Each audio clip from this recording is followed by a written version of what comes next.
Hello, dear colleagues. Вітаю, шановні колеги. У нас буквально 2 хвилини залишається до початку нашого заходу. Якщо у вас є можливість, надрукуйте, будь ласка, у чаті, звідки ви до нас приєднуєтеся, чи ви знаходитеся у безпеці, чи ви готові провести з нами найближчі 4 години. Бо всі ті, хто сьогодні буде з вами працювати і спілкуватися, вони чекають з нетерпінням на зустріч. Hello from Kharkiv. Hello from Poltava. Тернопільська область. Харків, Івано-Франківськ вітають. Lviv online, Коломия, Kyiv is joining us, Луцьк, Біла Церква, знову Харків, Хмельницький, Черкаси, Суми, Луцьк again, Миргород, Одеса, Біла Церква. I really love this moment because it shows how people from all the parts of our country are joining. And we have like 30 seconds before we start. I'm switching into English for everybody to understand me. Kyiv, Chernivtsi, Slavutich, Mykolaiv is here with us, Dnipro, again, Kharkiv, Ivano-Frankivsk, Kyiv, Zhytomyr region, Zbaraj, Vinnytsia, Pavlograd, Lviv, Kharkiv again, Kyiv. So, 2 p.m. Kyiv time, and I have a great pleasure to start this online conference organized by Macmillan Education. Hello, everyone. Hello, all the teachers from all around Ukraine. And not to waste time, I'm giving the floor for the introductory words to the head of Macmillan Ukraine office. It's Helen Kolesnik. Helen, hello. Hello, hello. Dear colleagues, thank you for joining us. So we are so glad to have all of you here at our conference today. So all our Macmillan authors have prepared some special sessions for you and hope you enjoy every minute of this professional experience exchange. I'd also want to highlight that this conference couldn't be possible without our active support of our colleagues from Macmillan in Poland. Thank you so much. And now it's time to introduce our first guest, the director of Macmillan in Central and Eastern Europe, Mr. Daniel Wizina. Daniel. Hello, everyone. That's a great pleasure for me and great honor to take part in this event. We treat it as a kind of tribute to Ukraine, to Ukrainian teachers who are doing their job despite everything that is around us. We are all really happy that we can help our team in Ukraine, part of them being in Poland, part of them being in Russia, part of them being supported from Poland in Ukraine. Thank you for all your work. Thank you that you are there, and thank you very much that you are here with us today.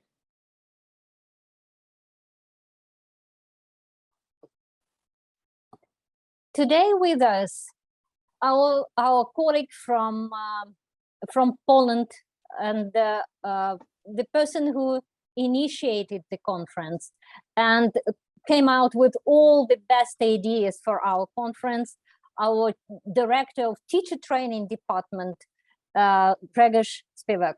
Right? Hello, everybody.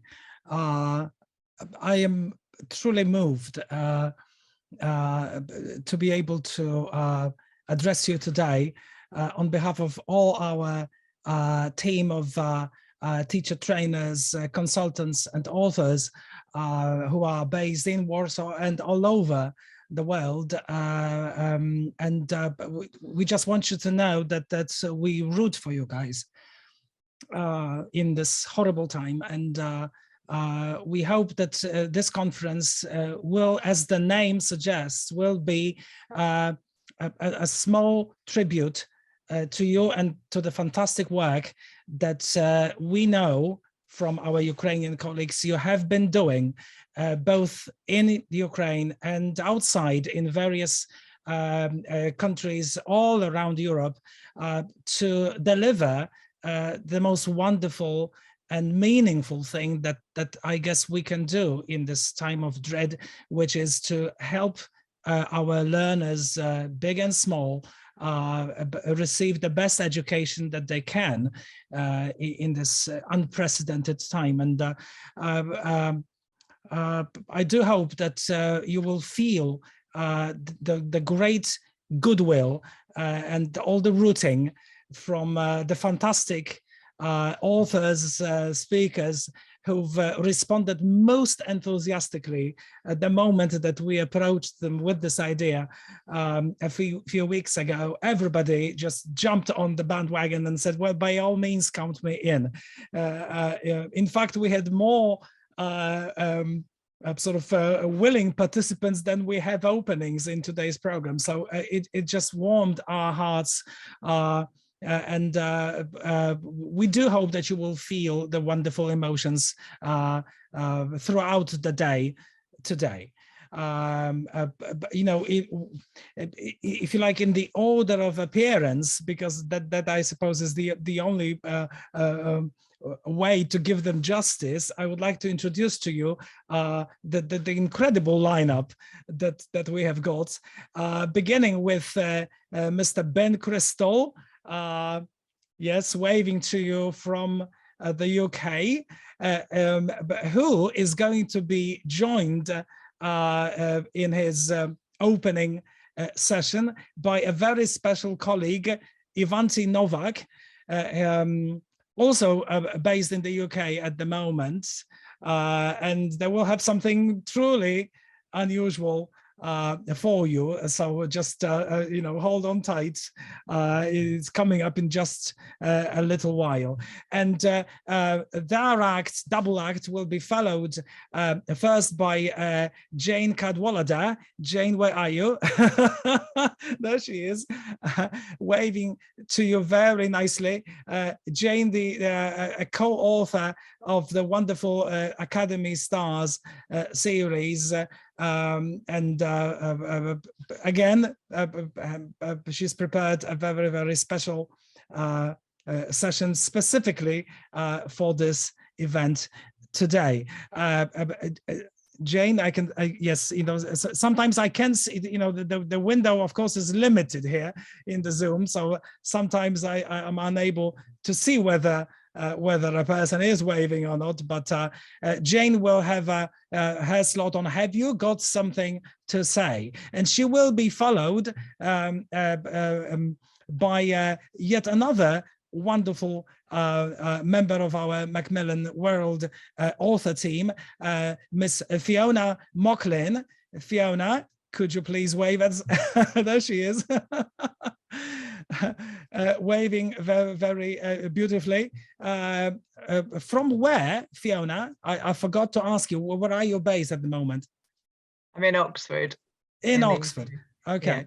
Yeah. And Fiona with a session on remotely, and remoteness, and that is teaching vocabulary in an online world. And from what we've already discussed before the session, I know that this is going to be an ideas-packed slot with lots and lots of practical advice for you guys. So for last but definitely not least in this wonderful sequence, Mr. Dave Spencer. Dave, waving from Spain. Is that correct, right, Dave? That's right, just outside Madrid, yeah. Just outside Madrid, and of course, none of those wonderful people require any introduction at all. Dave will be talking on his favorite age group, teenagers, and the session is called "The Incredibles" or "Teachers and Our Amazing Superpowers." So that is something very, very special indeed. And I said last but not least, because we shall be joined as well by someone who is not here with us yet, but will be joining us a little later. Marta Rosińska, a colleague of mine from Poland, based in Łódź, in the very center of Poland, and she will be giving you a session on coaching activities with a huge language payoff. So that is the whole of the academic program for this afternoon. But at the very, very end, there is yet another great surprise, I hope, a special appearance by Mr. Simon Kweller, who, if we are lucky, will sing for you guys. And I won't tell you what he's going to sing, but it's going to be something very special indeed. So that is the whole academic program in a nutshell, with the two wonderful surprises. And now I think, without any further ado, I am going to almost hand over to Ben, and very soon to Ivanti as well. As I said, Ben hardly requires an introduction, but it is my great pleasure all the same to say that he is reappearing for you guys, and has cooperated with Macmillan Global for quite a while now. And he sort of took his global audience by storm the very first time he appeared as part of a global Macmillan event. Ben is an actor, an acting coach, an author, a performer, a teacher. I could go on and on. But above all, he's someone, if you haven't yet met Ben, then I truly envy you, because you are in for something very, very special indeed. And as I said, he will be joined in just a little while by Ivanti Novak, who is based in the UK. He is an actor and a writer living and working in London. And I haven't got any more to say about what he is going to do, because I don't know himself. It's a surprise. So that's it from us in way of introductions. And now, gentlemen, the floor and the stage is all yours.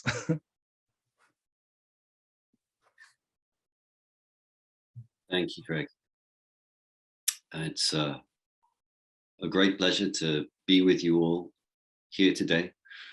I very much hope this finds you all as safe and well as can be expected in the circumstances. Brave, inspirational, playful teachers, you are all needed now more than ever. The post-pandemic mental health crisis that is visiting the next generations of this world was already looking to be a monumental challenge for educators around the globe. Now, I say mental health, and of course, modern psychologists are turning this phrase into emotional health, which is a terrific place for me to speak from, because emotional health, I have found, grows no better than through art and through language. The English actor Dawn French said recently that the cultural landscape is our emotional scaffolding.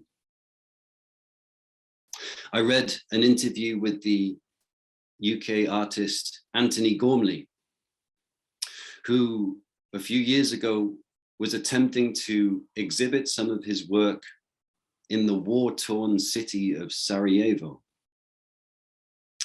He was told that it was immoral to take art when what was needed was food. His response, that is a very limited view of what is necessary for the spirit. teaching the craft and power of expression through art and word.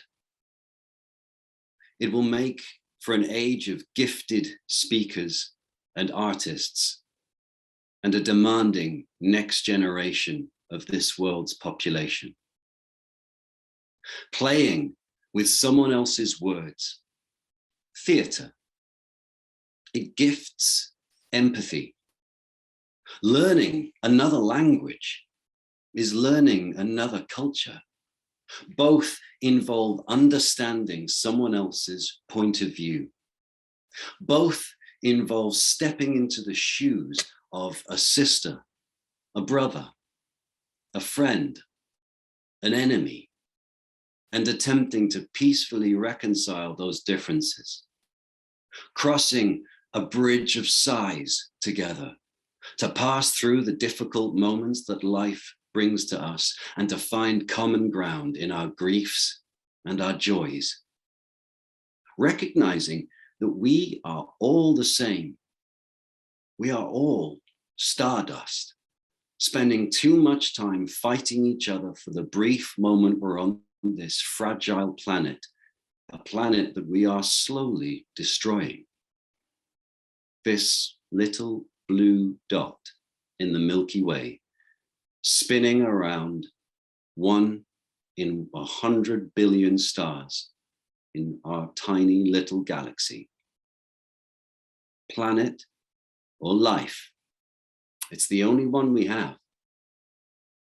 And in my little life, I have found and helped others find that language and art have gifted me the ability to speak to my woes, to learn how to express my loves and my fears, to name the devil that holds me back, and in naming that devil, no longer being commanded by it.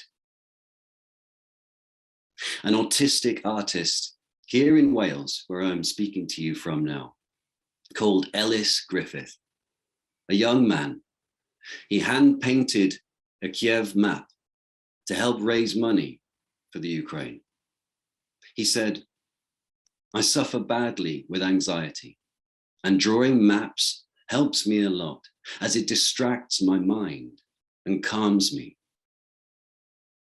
Sergei Rakovich, an artist from Liev, said, to me, art is like a speech, a dialogue.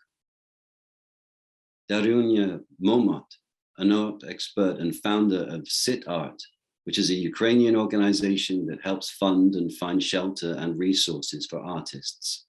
She said, drawing war for me is like art therapy, a way to express feelings and emotions. I just put them out of myself. And it is my routine and something I did before the war. And so when I do it, it kind of feels as if there is no war, that these are peaceful times.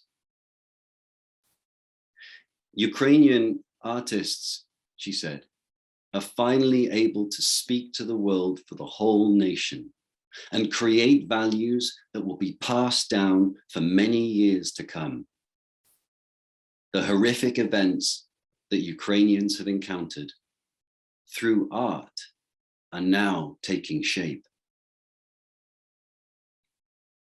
One of my favorite tweets I've discovered in the last couple of years is from a Twitter account called Chaucer Doth Tweet.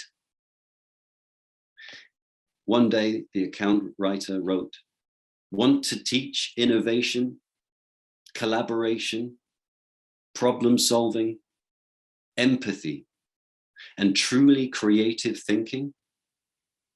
Teach poetry. Teach lots of poetry. This playful and rebellious journey can begin for you and for your students with art, with language, with poetry. Through daring to speak a poem out loud, or even better, to learn a poem by heart. It offers a training ground for emotional fluency. When we hear poetry, when we speak poetry, we experience a cathartic release as we explore a subject, an experience, an emotional reality that mirrors our own. Drama is not therapy, but it can be therapeutic. Here is the poem "Do Not Go Gentle Into That Good Night" by the Welsh poet Dylan Thomas.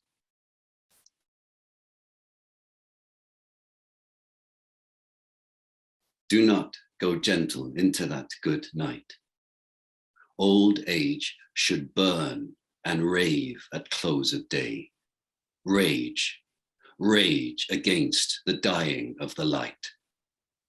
Though wise men at their end know dark is right, because their words had forked no lightning, they do not go gentle into that good night. Good men, the last wave by, crying how bright their frail deeds might have danced in a green bay. Rage, rage against the dying of the light. Шаленець ринув сонцем в небокрай. Вночі заплакав, пізно він прозрів. Не говори смиренно, прощавай. Смерть осліпить достойного, нехай. Блисне веселий погляд із-під брів. Лютуй, гнівися, тільки не згасай. Мій батьку, на сумній межі ридай. Благословляй, прокляття шли і гнів. Не говори смиренно, прощавай. Лютуй, гнівися, тільки не згасай.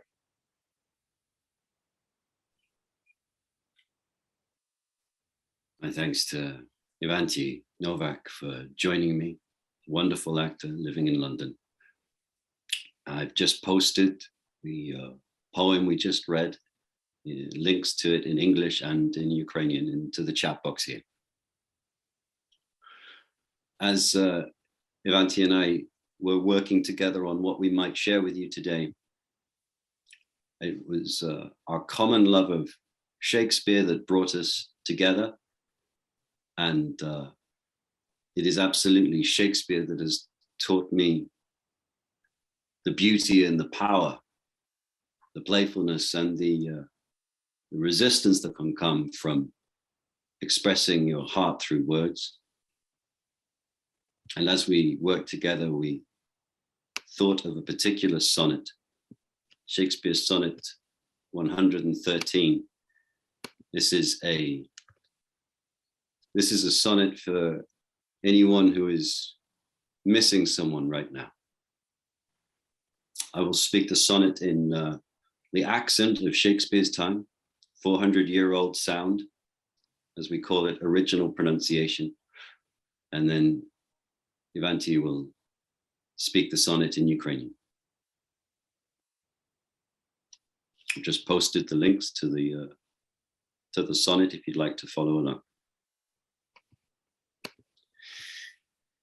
Sonnet 113.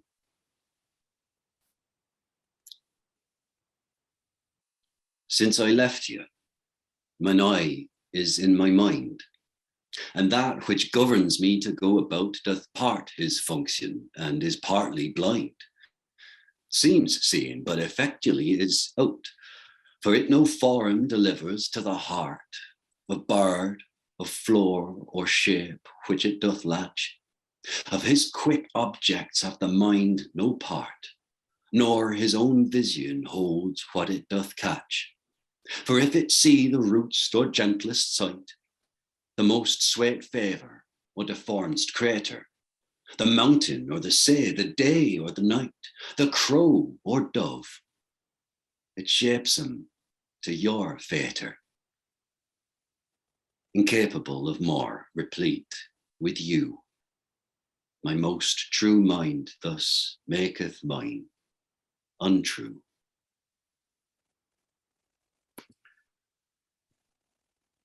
Відколи я тебе залишив, так моїх очей не бачить щастя світу.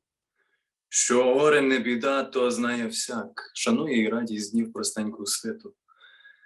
Для серця і розкритої душі птахи і квіти в пристрасті знайомі. Тому, хто бачить краще і за гроші видовища любові, знані й в комі, потворні. Лиш гори і моря вдень і вночі голубка знає. Ворон приймає риси злі. Ким стану я в любові, ніжності до тебе, сором. Твій образ в кожній діві бачу сам, навіть не вірячи своїм очам.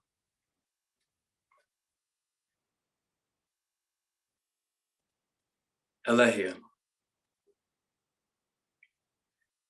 Я бачив смерть. Вона в мовчанні сіла біля порога тихого мого. Я бачив гроб. Відкрився вхід його. Душа померкла і заніміла. Покину друзів я своїх, і днів життя моїх гірких ніхто вже й сліду не помітить. І милий погляд не одвітить на передсмертний погляд мій. Прощай, життя земне, де темрява доріг над урвищем мені лежала, де віра в чорні дні мене не утішала, де я любив, де не любить не міг. Прощай, світило дня, прощай, небес завісу німої ночі мла, світання ніжний час, знайомі пагорби, струмка пустельний глас, безмовність таємниче лісу і все. Прощай в останній раз, прощай, минуло все, огонь згасає мій, в холодну схожу я могилу. І морок смерті крижаний, страждання всі прийме, усю жагу і силу. А ви, моїх товаришів, деталі рідший гурт прекрасний, скажу вам, друзі, я любив, і дух мій у знемозі згасне. До неї ви тоді підіть, скажіть, поглинутий він чумою, можливо, що вона в ту мить зітхне над урною сумною.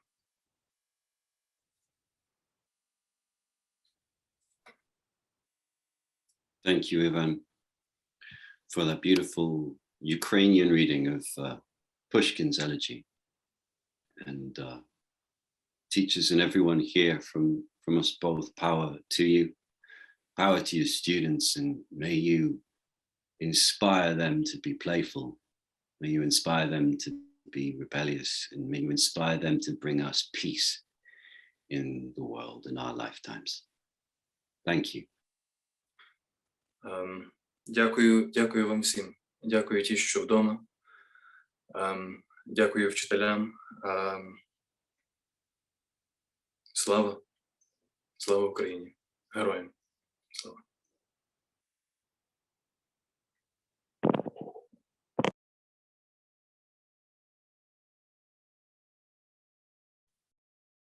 Thank you, Ben and Ivanti.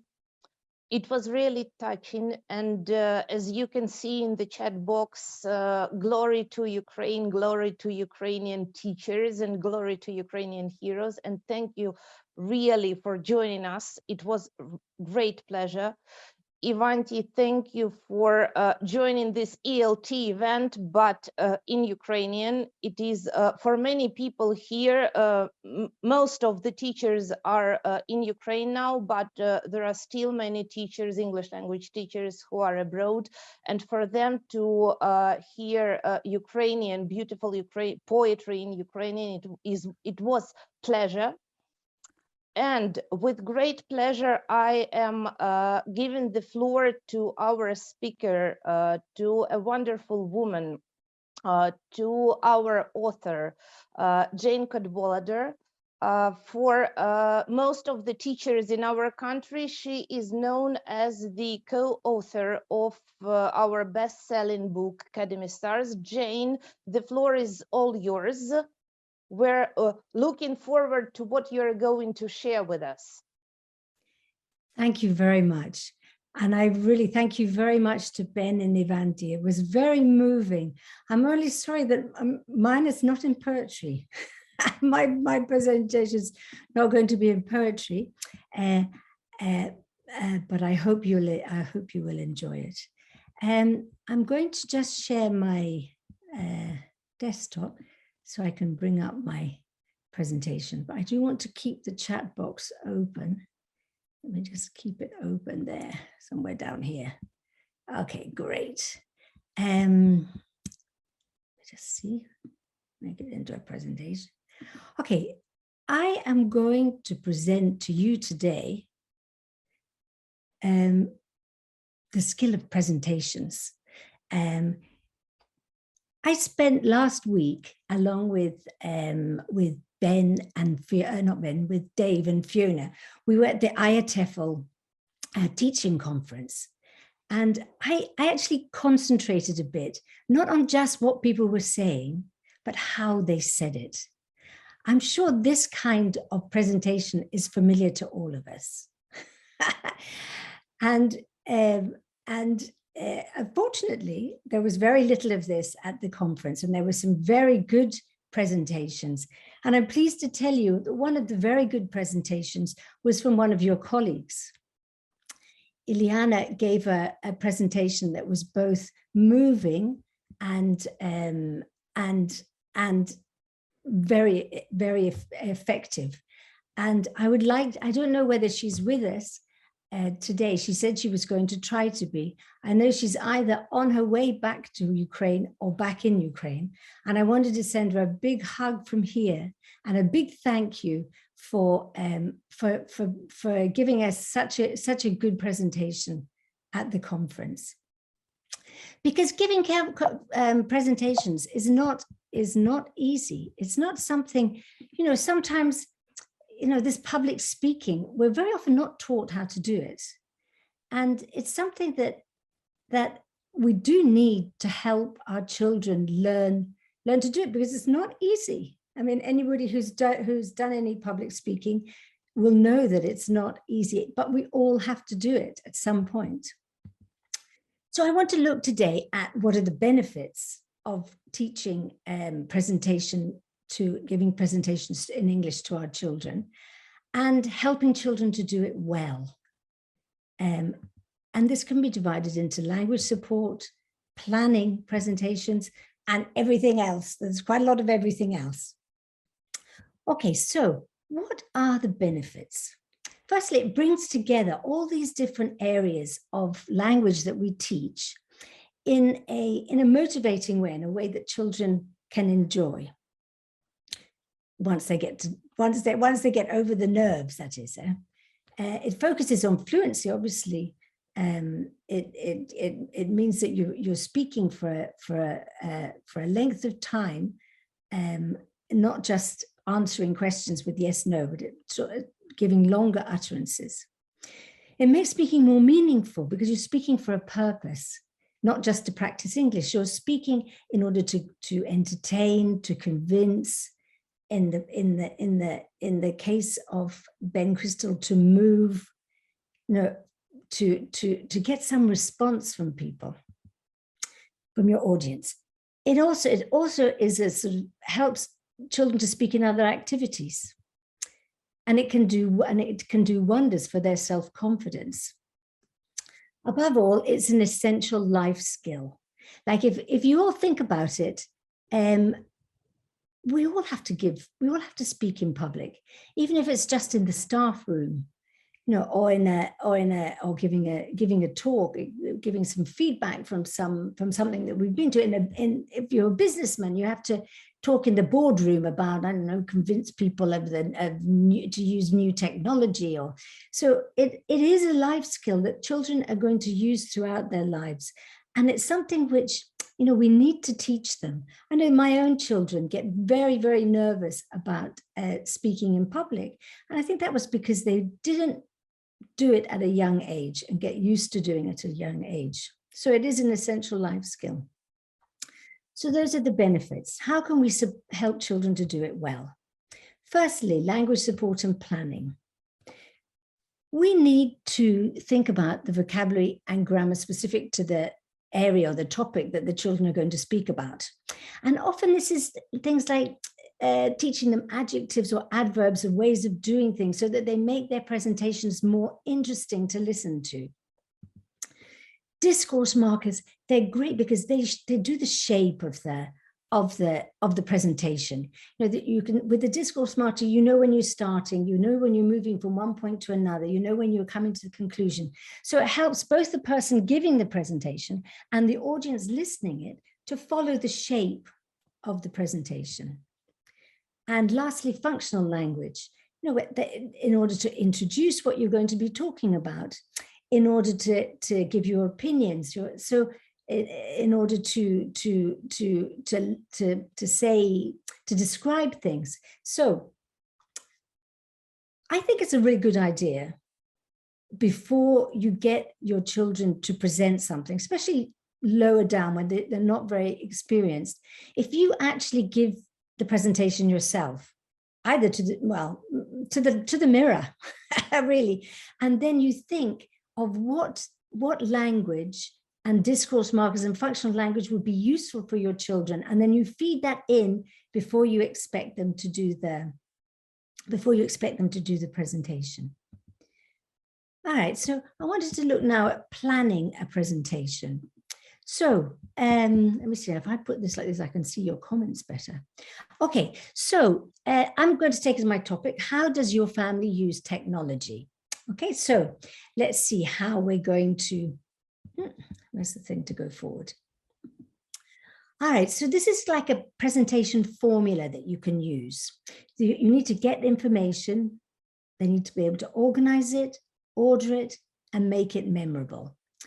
So here's an idea. So how does your family use technology? You obviously have to make a list of your family. You have to make a list of the devices that you have in your family. You have to make a list of what you can do with technology. So something like this, for example, where you you make a table with the names along the top and the activities down the side, and then you can just tick off which ones the different members of your family or your friends, if you're doing it about your friends, do. Then I'm a really great believer in these, whether you call them spidergrams or mind maps. This is like where you order it, you decide, okay, first of all, I'm going to talk about my dad. He's got a mobile, he's got a laptop, he uses this for finding information, he uses this for Skyping with grandpa. So you go through and you make like a scheme of what you're going to say. And actually, I find these useful, not just for ordering and organizing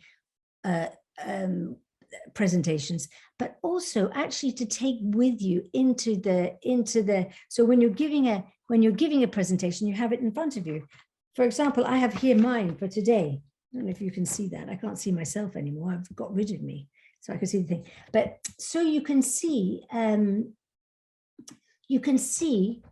what you're going to say.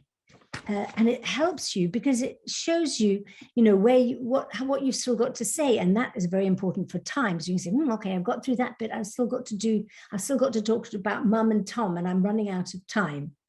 So it's a very useful, I think it's a very useful tool for both planning and giving presentations, and easy for children to do. They can do it with different colors and to make it more easily readable in a session. Whatever you do, don't get them to read it out loud, because that always sounds terrible. If they don't find it useful to make a spidergram, then get them to write keywords on cards, so they can write the keywords on cards and use that as a hook in order to speak. But reading aloud does not lead for a very memorable or fun fun presentation. The other thing is make it memorable. So either with it helps a lot when you're doing a presentation that not all the focus is on you.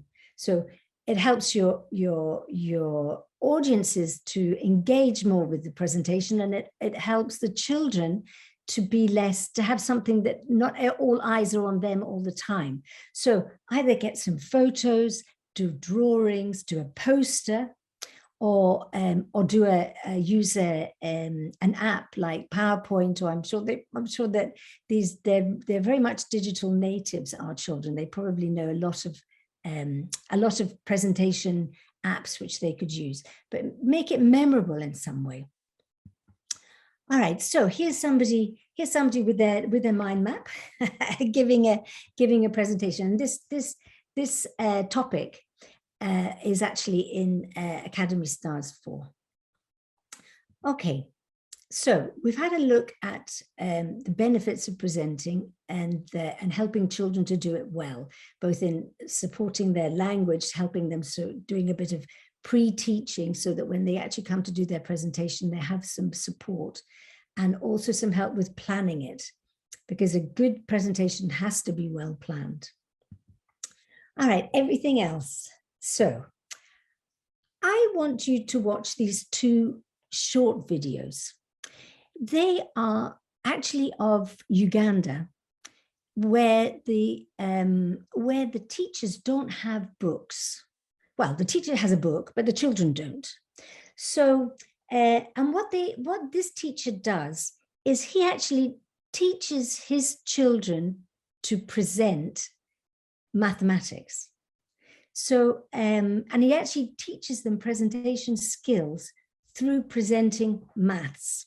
So I'm going to just play it for you. There's 2 short videos. I want you to watch them and just notice what you think they do well and how could they do it better.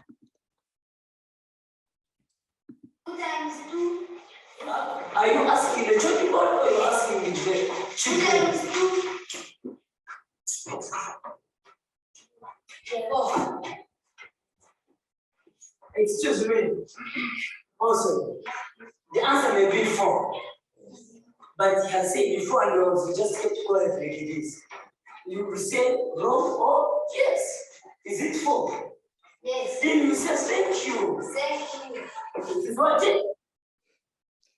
Okay, let's go to the next one.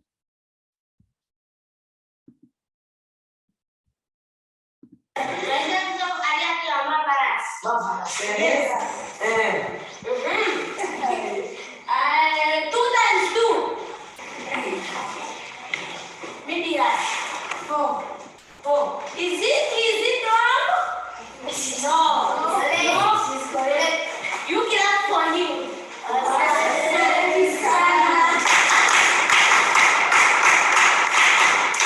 Yeah.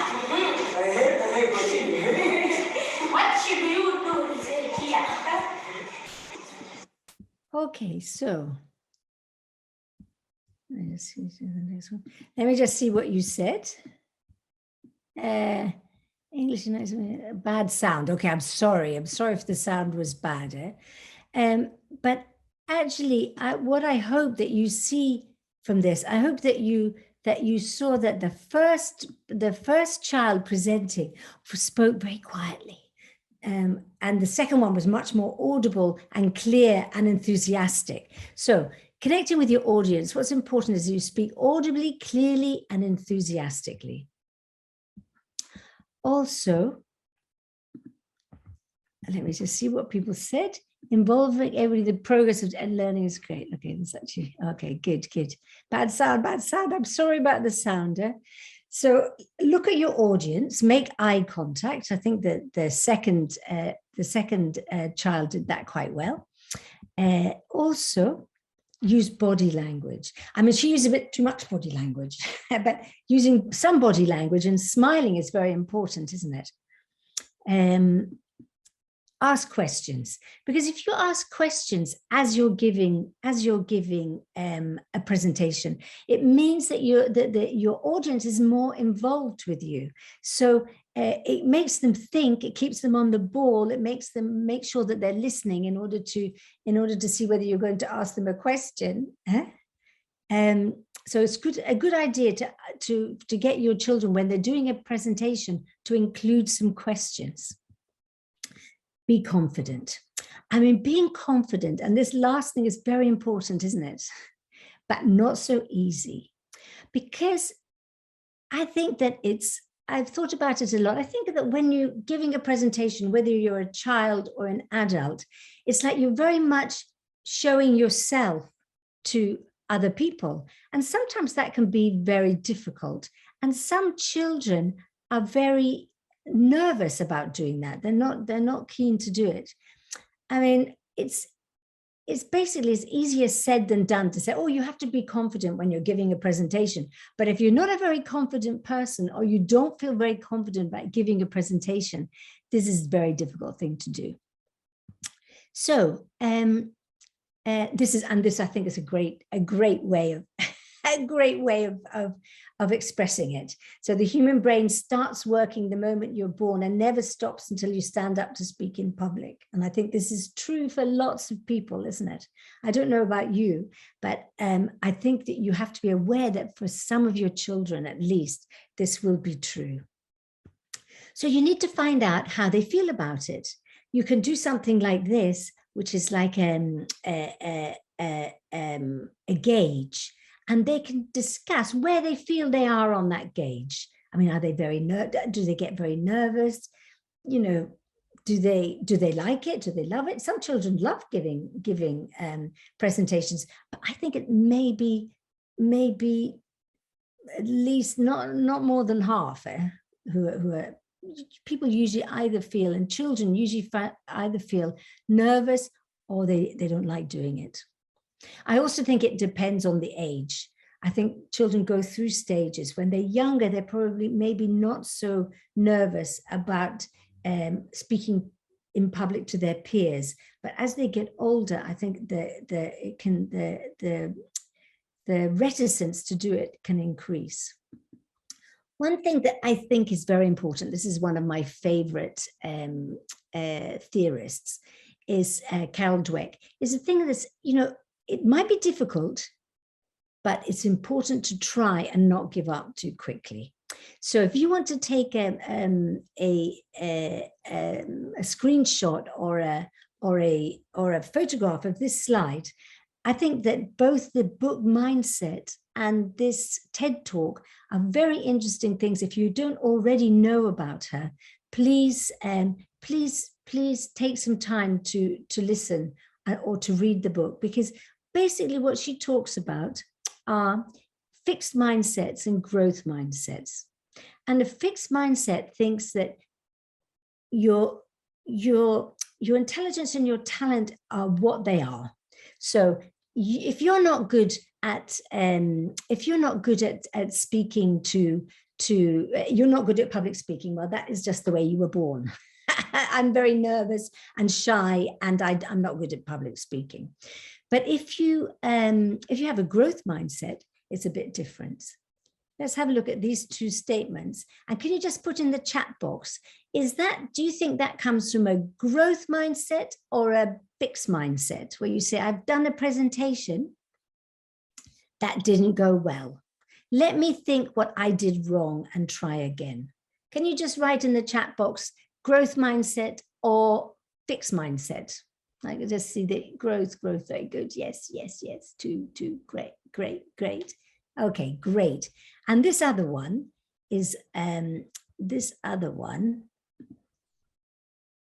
I don't like speaking in public and I'm really bad at it, so I'll just keep quiet. Hope the teacher doesn't notice me. How many of your children do you think are like that? So that's one thing that's very important, to tell children it is difficult, but you can do it if you try. And it's just a question of not giving up and trying hard. Another thing, another way of developing self-confidence is this thing, fake it until you make it. It's also another way of describing this is be it. So the idea that you actually feel very nervous, but you pretend you're not nervous. And because people respond well to you, you then are not nervous. And I know that I use this.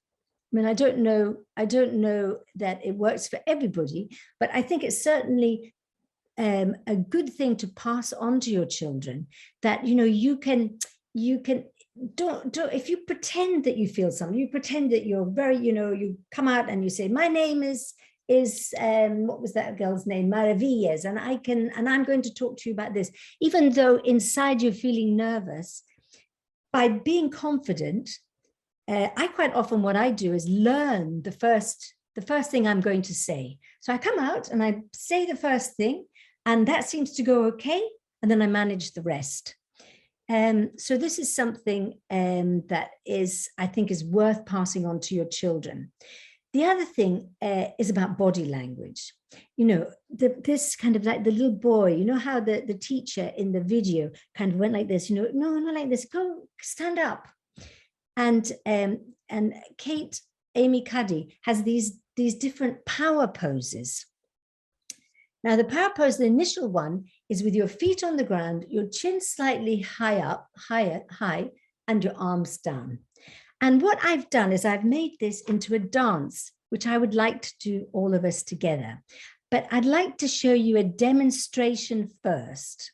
So I'm going to show you, oops, no, not that, I'm going to show you. This is me and Carol Reed. Carol couldn't be with us today, but she asked me to please send you all her love and to say how much she feels that she's with you in spirit. So we're going to demonstrate to you what we're then going to do together. We're going to do the power poses.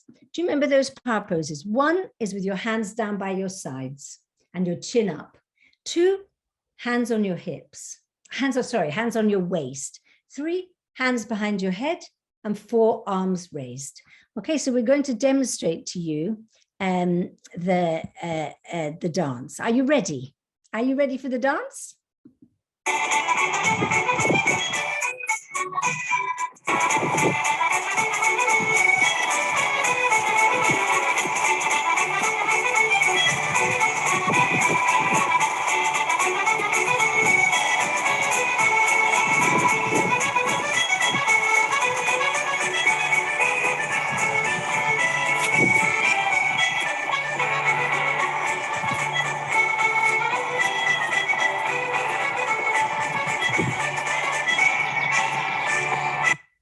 Okay, great. Now, if everybody can close your doors so your family can't see you. And I'm going to, I don't know if you can see, let me see if I can see myself. A bit. If I do it like that. Oh yes, I can see myself. Okay, so I'm going to stand up. You all stand up, and we're going to do this together. Let's see if I can see myself. There we go. All right, we're going to do this together. Is everybody ready? Everyone stand up.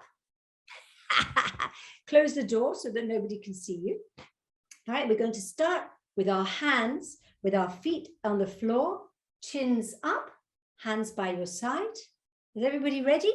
And then we're going to do it in this order, the order 1. So you're going to go from the bottom. So 1, 2, 3, 4. And we're going to count 4 each time. Okay, so count 4. I'll count with you. Okay, is everybody ready? Are you ready? Ukraine. This is like that. I tell you, this the Eurovision Song Contest has got nothing on this. Eh? Are you ready, everybody? Okay, 1, 2, 3.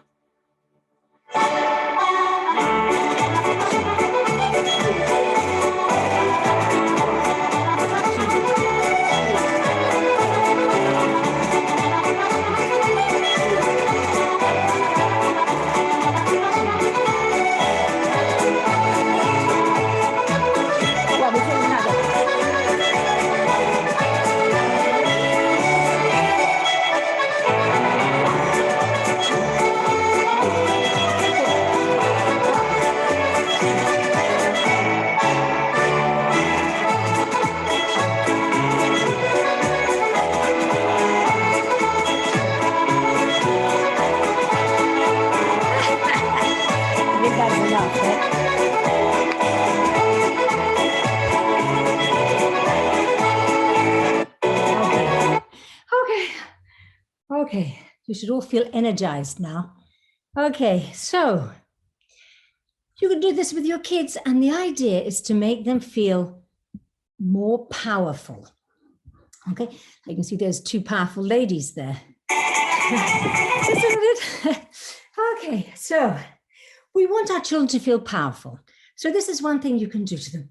You know, before you do a talk, do the 4 power poses.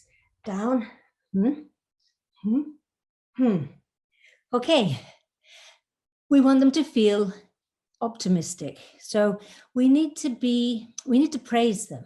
Praise works a lot better than saying you've done something bad. It works much better to say you're doing something well. We want them to take risks. So mistakes aren't a problem. We want them to be enthusiastic and confident.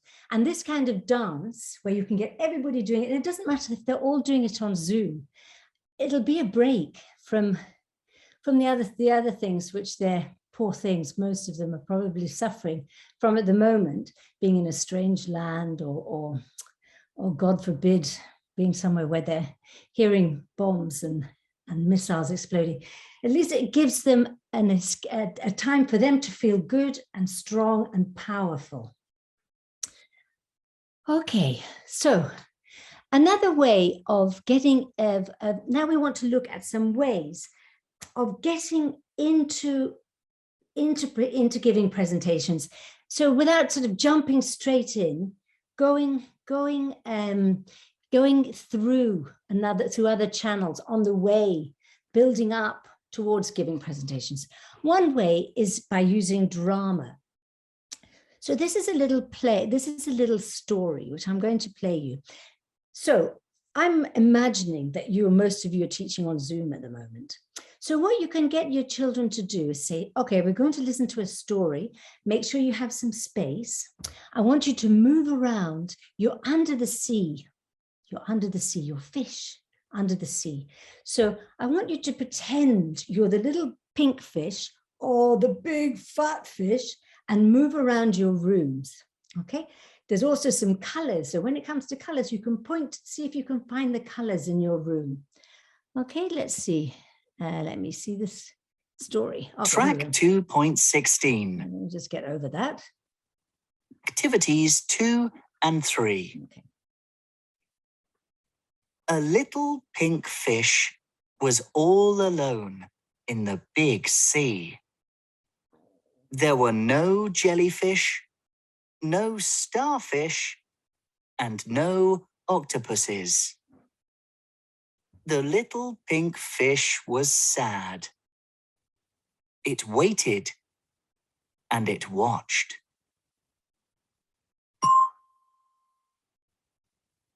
Oh, look! Here comes a fish. The fish was big and grey.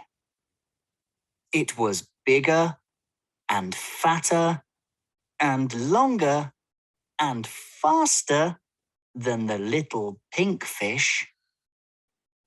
The little pink fish was scared.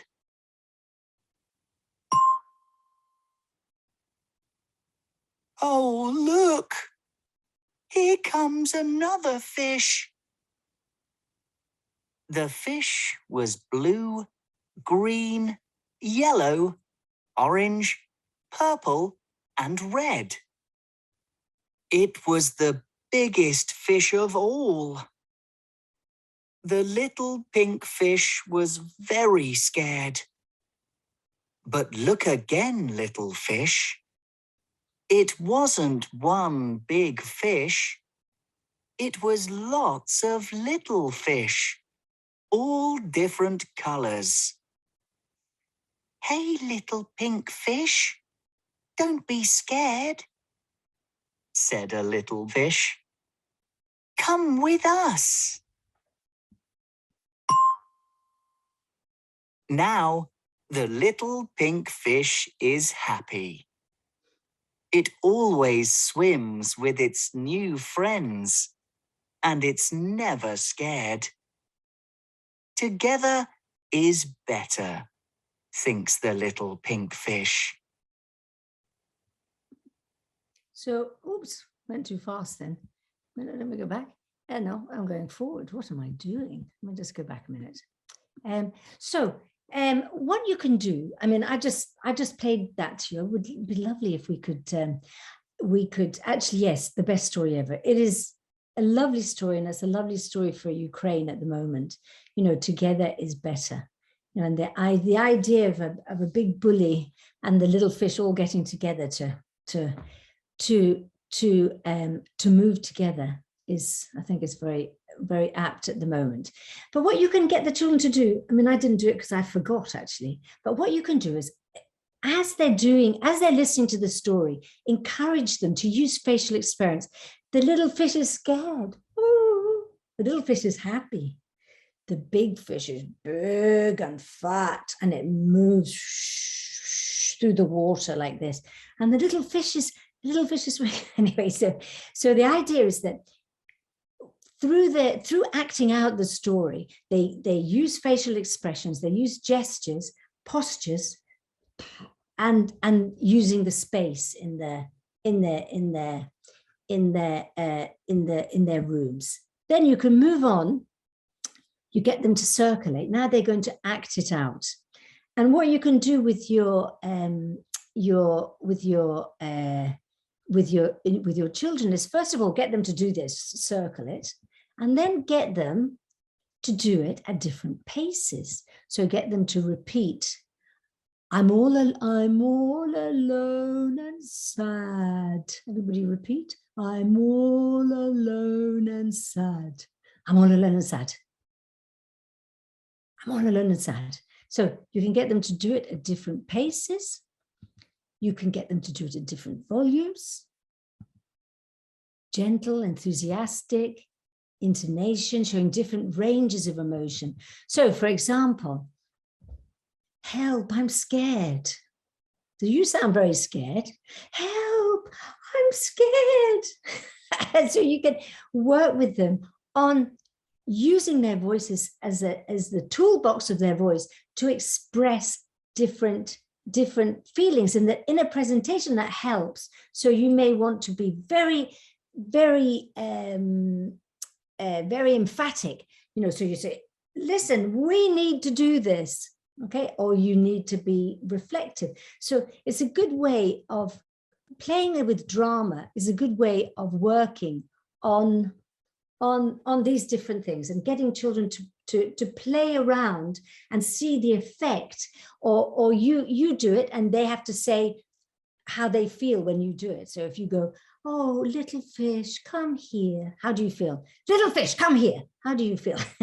So it's like, it's showing them the range of expression and how you can affect people, not just by the words you use, but the way you do it. All right, it's a tool, the toolbox of your voice. Another thing, this is quite fun. You can warm up your voice before speaking. So this is something you can do with everybody, and it's quite fun. So first of all, airways, arms out, deep breath, big sigh. Ah. Again. Oh. I do hope your husband, your family isn't around listening to you. Eh? All right, how about this one? Bo, bo, bo, bo, bo, bo, bo, bo, bo. It's for your lips, making your lips more flexible. Your tongue. La la la la la la. Ra, ra, ra, ra, ra, ra. I'm not good at ra, ra, ra, ra, ra, ra, ra. Anyway, okay. And this is my favorite. This is the pitch. So you go.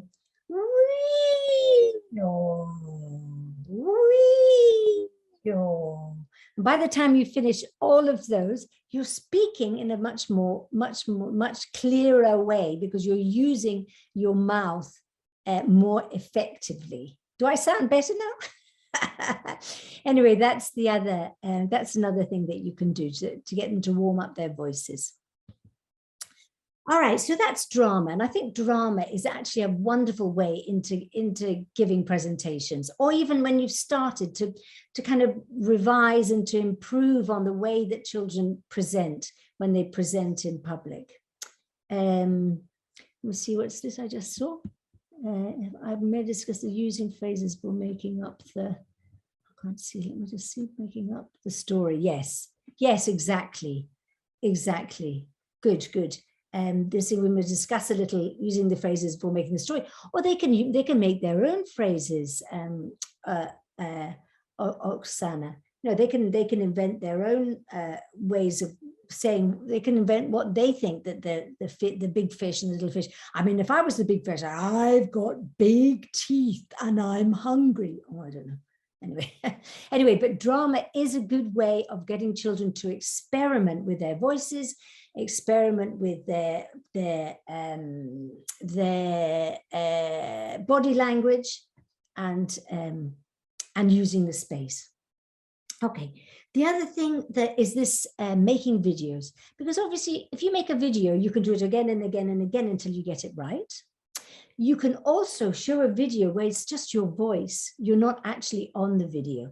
So this is another way for getting into public speaking for children who are not, not very initially very keen on it. They can make a video. And it was interesting because the Amanda Stroer, who was the presenter of this presentation at IATEFL, she told us that she was amazed at how children that she thought were very shy actually made these amazing videos and were very active and very expressive on the videos. So that's another way into public speaking. And the other thing that you can do is do it with a friend. So group presentations, sometimes it's easier to do it with somebody else than to do it on your own.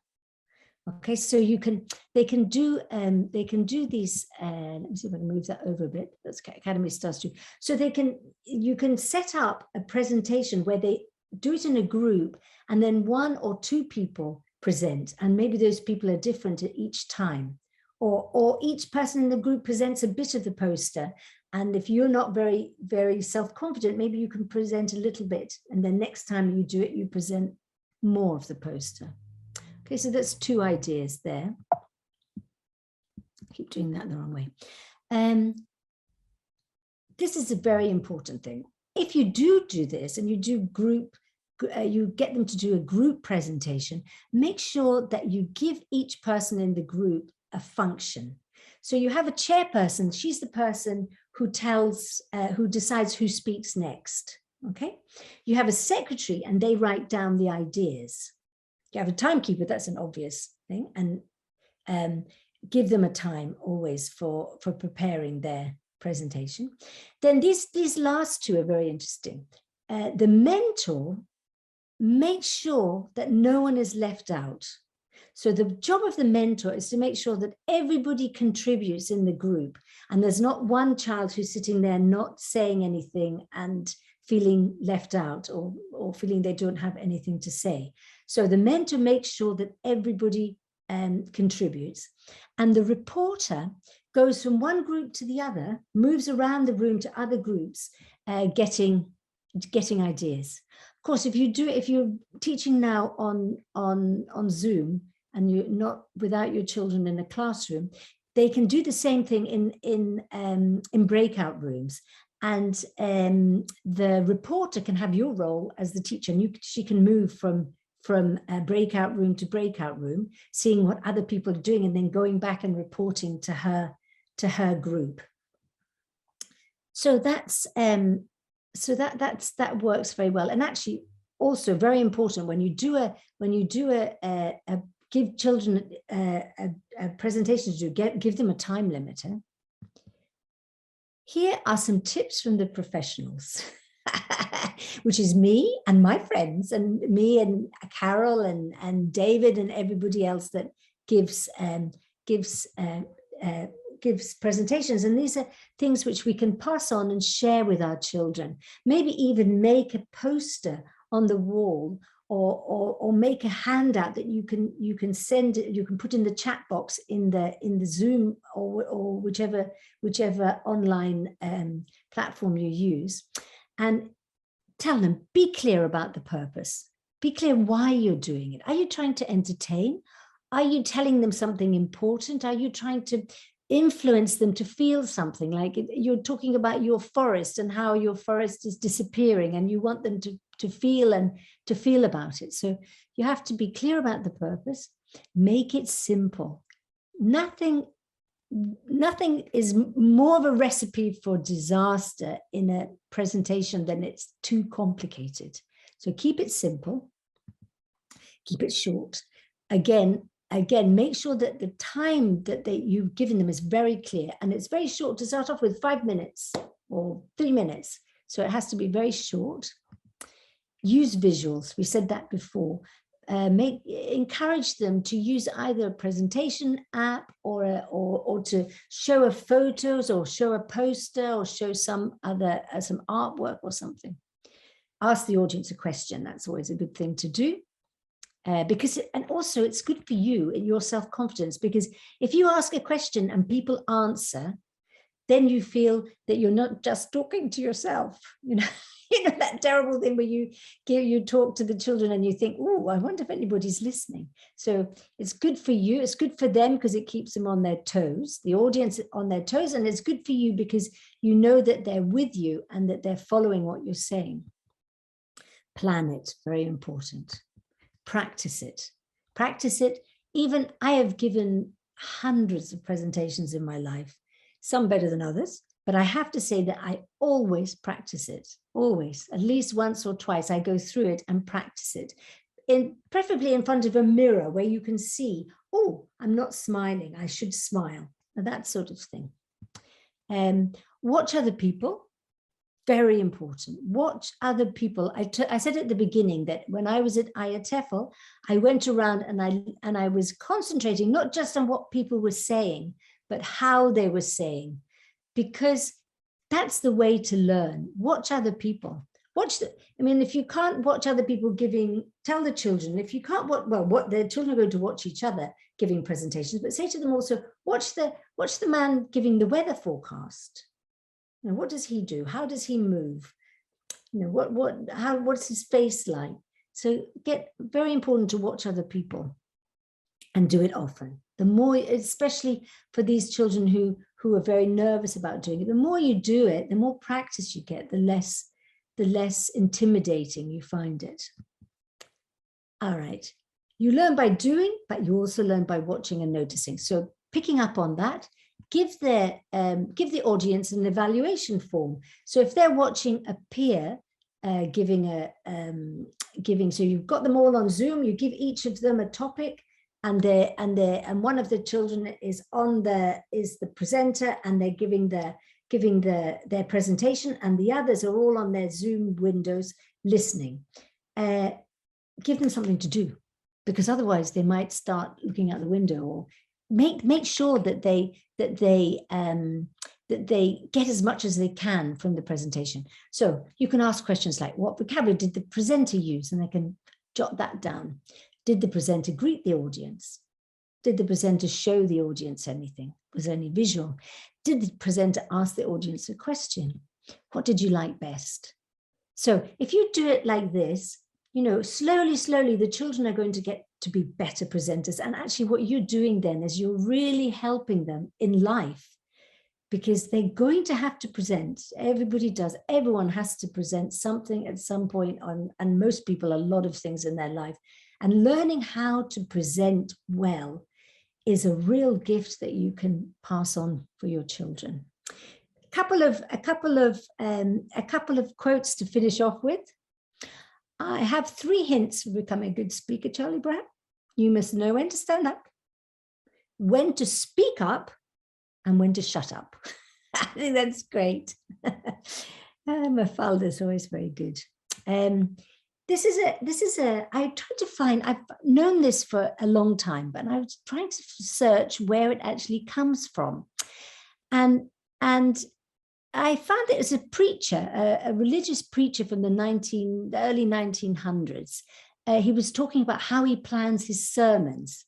And he says, first you tell them what you're going to tell them, then you tell them what you've told them. So this is actually also, I think, a very good way to show the children, okay, tell them what you're going to say it, and then remind them.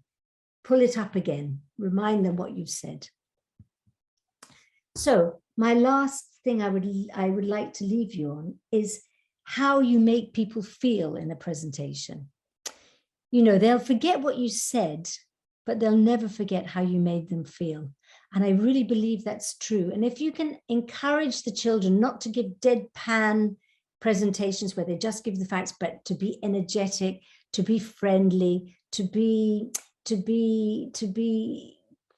like, I don't know, expressive, then I think you're helping them to acquire this very important life skill.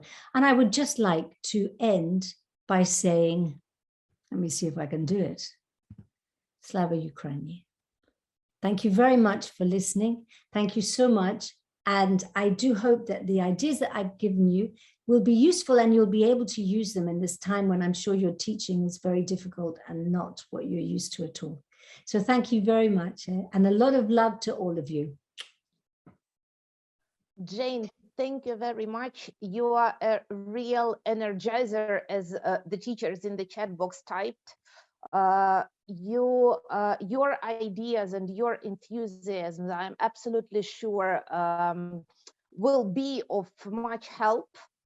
And for everybody who is watching and listening us now, I would announce that we, Macmillan Ukraine, will send you in a letter this story about a big gray fish and pink small fish with the audio recording, so that you can try and do this with your students, because I think it is a really great idea to do it right now in our country. Jane, thank you very much, and hope to see you joining us for workshops later on, maybe in August, maybe sometime later.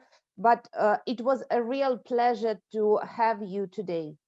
Good. Please also send them their Scottish dance so they can do the power dance.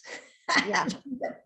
Yes. I think that's also probably very relevant for the moment. Okay, lots of love. Bye. Thank you very much.